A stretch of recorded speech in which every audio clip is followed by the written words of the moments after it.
Once upon a time, there was a deafening roar that awakened people like never before.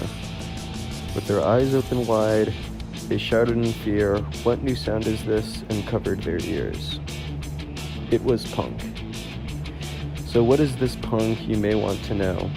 Are the people called punks, did they make it so? Did punk come from here, or way over there, rise up from the dirt, spring out of thin air?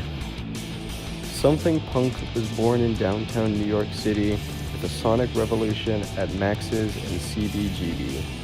Kids jumped out of their seats, started climbing the walls to the music of television and the New York Dolls. There were Talking Heads too, and the Velvet Underground, and the fierce band Blondie, all with a fresh new sound.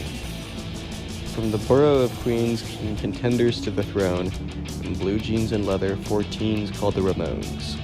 They got straight to the point, a 1, 2, and 3, 4, hey ho let's go, 2-minute songs, nevermore. Out near Lake Michigan, where they build America's cars, Motown funk met gritty punk, and Detroit had a new star. Iggy Pop and the Stooges were known for outrageous stunts. If you ask anyone, will tell you, Iggy never wore a shirt, not once. Back in foggy London town, things were getting really bad. All the young kids in the street seemed to be going mad.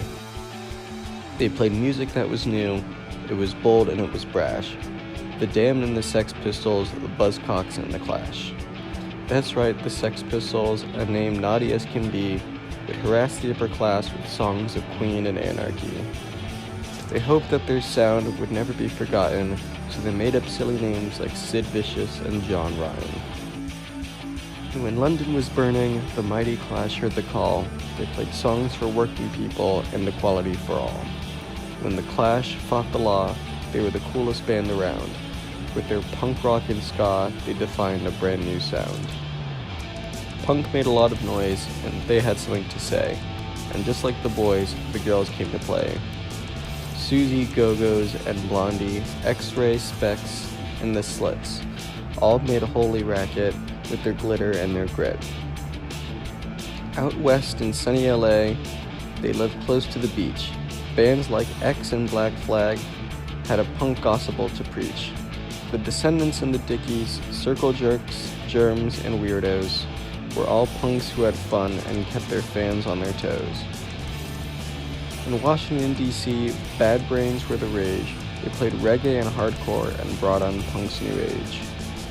They say punk is a sound, it can be loud and fast, but it's also a movement. Ask the Misfits, ask Crass. This was a quick story of a few of the bands who made the world safe for the punks of the land. In your city or town, you'll find many more stories of punk culture to learn and explore.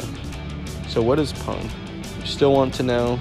Is it noise or just junk? Did it die long ago? Punk is music, it's art, it's culture and vision. But if you really want to know punk, you just have to listen.